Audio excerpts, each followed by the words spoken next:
Road to Vostok is a solo-developed stalker-like survival shooter. And not only does this project look incredible for only having one main developer, but he's making the game on a free game engine called Godot and literally inventing new processes for doing it. The latest demo of his game just released and it brings a ton of new content, pushing Vostok from a cool-looking tech demo into the early stages of actual gameplay. Now, the developer behind Vostok, Auntie, says that this demo is intended to be a vertical slice of the game. Now, I found the previous demos to be really impressive, like from a technical level, featuring stuff with customizable time of day, modifiable weapons, realistic visuals, and satisfying gunplay. But this new build features dozens of new mechanics and systems that take what used to be an interesting tech demo and turn it into kind of an actual game. It's the first look at what Vostok's gameplay seems like it should be. Some of the highlights in this demo are a more feature-complete looting system, enemy AI is smarter with multiple varieties of enemies, there's more maps, they're nicely crafted, and they offer a lot of replayability despite their relatively small size. There's tons of new weapons and attachments, better animations across the board, a customizable shelter, a proper medical system, permadeath, and even more.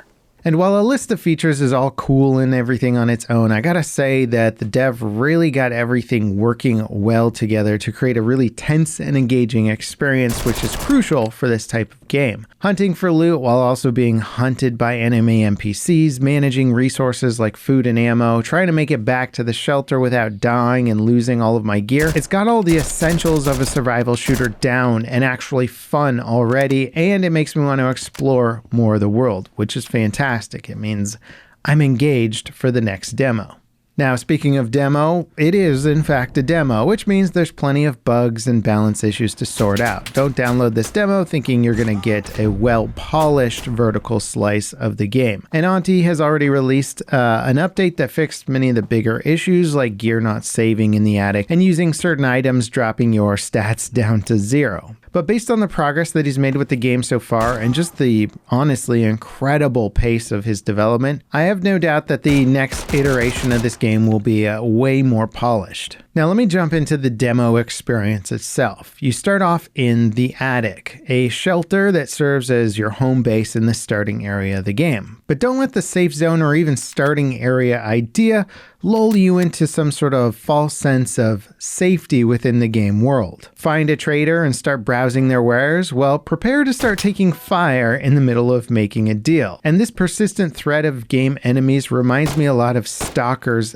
design, aka their Radiant AI system. In that game, every NPC had a routine that they would follow that would also change dynamically based on the interactions with each other and your impact on the world. In Road to Vostok, the AI are currently spawned in dynamically, so there's always a persistent threat lurking in the world with you, but it does make the world feel almost reactive to your presence. I'm curious to see if the more dynamic spawning system will incorporate some of your actions a little bit more and make the world feel a little bit more reactive over time. Now, there's currently a handful of maps in the demo. You have the starting area, a shipyard, a stretch of highway, a minefield, and a radar installation. The shipyard is actually a standalone area that you can explore, but the other areas are actually all linked together via transition points and offer sort of a progression that ramps the difficulty up as you get further and further from your starting map. Now, the boundaries connecting these areas together are one of the few sore spots of the demo for me. Given the more lush environmental detail that's already present in the demo maps,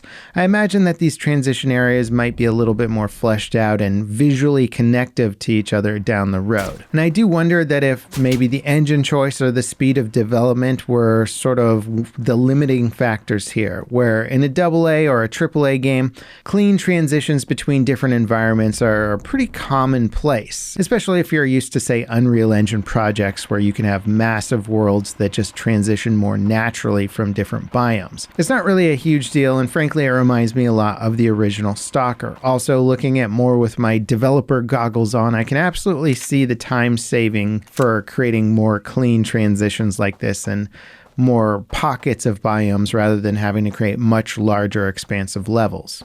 Now, the highway area seems like one of the smaller maps of the bunch, but it still offers some really great cover-to-cover gameplay that most other maps don't offer. So it's interesting to see that the small maps themselves can actually be some of my favorites, despite them being, relatively small and feeling more like a map rather than a large expansive world. And now that the looting system is much more upgraded, you can loot cars and trucks on the highway, which just adds a ton of depth to the moment-to-moment gameplay. And considering that we're actually getting into the gameplay side of Vostok finally, with this demo, you're not going to start your save with a lot of gear in your inventory. You have a pistol, some ammo, a few healing items, and a backpack. So each area that you go through should be thoroughly looted to get all of your gear that you're going to need to survive in the later areas. And I really like this mechanic. It's basically what makes survival shooters engaging, in my opinion. Doing scarcity properly leads to some of the most methodical and careful gameplay, and I've seen few games handle this mechanic as well as Stalker, but Vostok seems like it's heading down that same path. Now, after the highway is a minefield that sort of serves as a crossing point between some of the lighter areas that bandits patrol and some of the more heavily guarded areas. Now, the minefield is being patrolled by a faction of guards. They're sort of a semi-military security force according to the game's lore, and they're significantly better equipped than the bandits. The minefield itself is also pretty tough to get through, and I died a few times trying to run past the mines before I learned the actual safe routes. I also like games that really offer you the option to sneak past enemies and often make it a good choice rather than full-on engagement, as it makes the world feel a bit more real. In any sort of realistic tactical situation, the most commonly chosen path will be to slip by unnoticed as opposed to go John Rambo. Now, the final area beyond the minefield is Radar. This is essentially an active military base guarded by a military faction. It offers the best loot and tougher AI, but it's also the furthest point from the starting area, which means it's the hardest place to make it back from alive. You have to do a lot of transitioning back to your home base before you can actually store that gear. There's no fast traveling back to Attic. Everywhere you go, you're going to have to actually backtrack to then store your gear. This is a very challenging aspect of the game, and I'm curious to see how this mechanic evolves as more of the game develops. Now, one of my favorite features of the Radar area is that it has permadeath. In other areas, dying only costs you the gear that you're carrying, but in the permadeath zone, your whole save goes with you if you die, regardless of whether or not you stored that gear back at your base. So you're taking a huge risk by going into Radar, but you also get the best loot.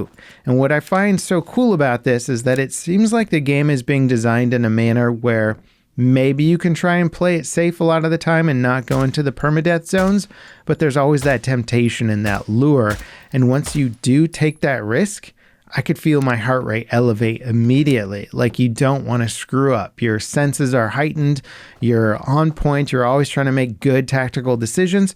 And that is a really hard state to get the gamer mindset into for a single player game like this.